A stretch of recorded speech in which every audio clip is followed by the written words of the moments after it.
Pre-settlement inspections, why would somebody typically need to do a pre-settlement inspection? Yeah, a good question and good advice. A pre-settlement inspection basically means that you are going to make sure that you're acquiring the property that you contracted for. So again, in a private treaty arrangement, an auction environment, you would buy the property today and settle, and I think we'll talk about settling in a minute, but at settlement 6 weeks later, and quite a lot of things can happen during that time, and there quite a lot of things may have been contracted to be achieved during that period of time.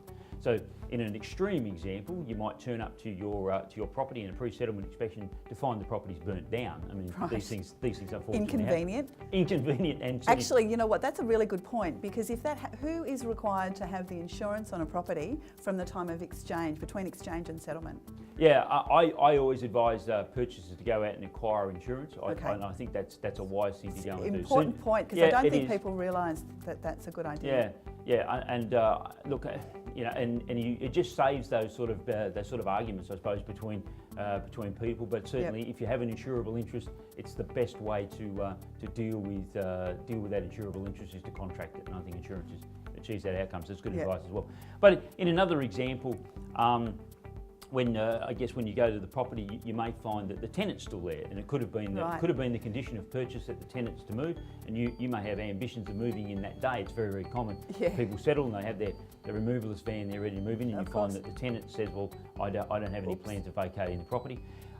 Inclusions, so there could be some expensive furniture that was part of the contract as well, but you had expectations that would still be in the premises, dining room tables, and that is very, very common, and that's all been taken, so you want to ensure that there. And the reverse of that is getting what's called vacant possession.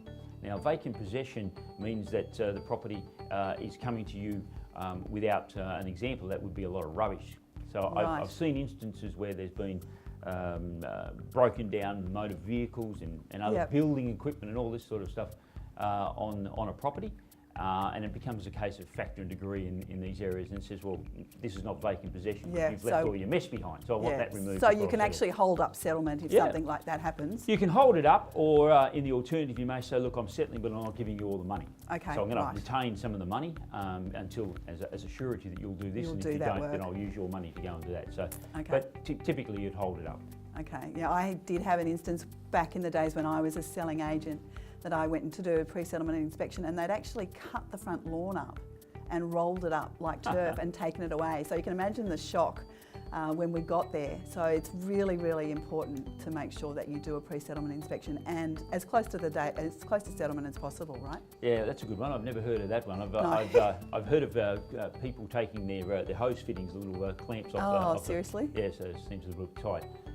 And one gentleman, was frighteningly so. He that I heard about in all this asbestos things that's going on in our environment now. Actually got up in the ceiling and swept up all of his loose fill asbestos, which is beyond belief. Oh, good grief! So I think as a pre-settlement inspection, you'd be probably happy to say, well, thank you very much. Yeah, thank you for doing that work. Amazing but true, apparently. That's crazy.